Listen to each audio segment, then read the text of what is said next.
guys, I'm here to teach you how to make a slime and what are the materials needed. But before we start, did you know what slime is? Slime is a moist and soft substance typically regarded as repulsive.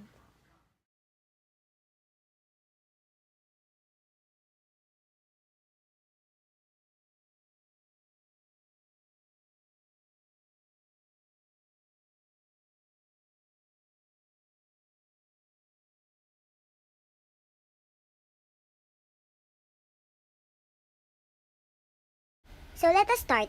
First, we need to put a glue in a bowl. Then after that, we are now going to add our detergent,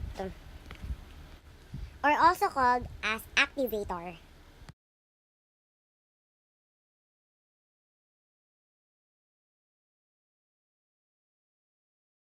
Now once you have added your detergent, mix it thoroughly until it gets less sticky.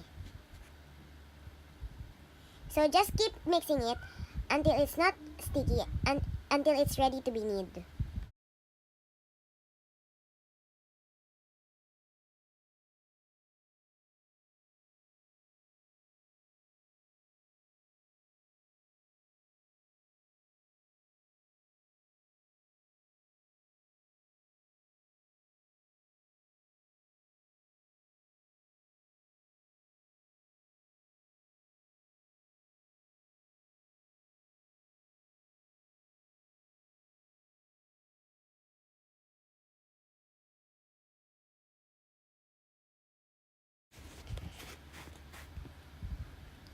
So now I will now start to knead it because it's starting to get less sticky.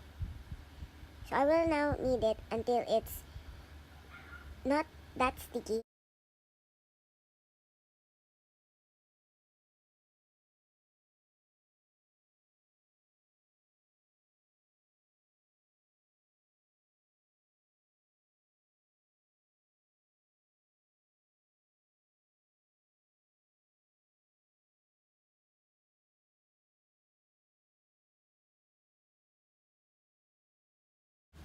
So now the slime is starting to form.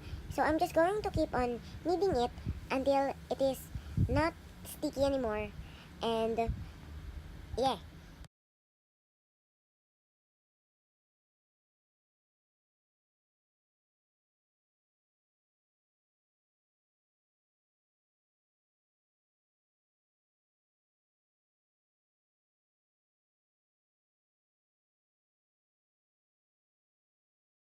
So this is the final product. I hope you learned something from the video. Thank you for watching.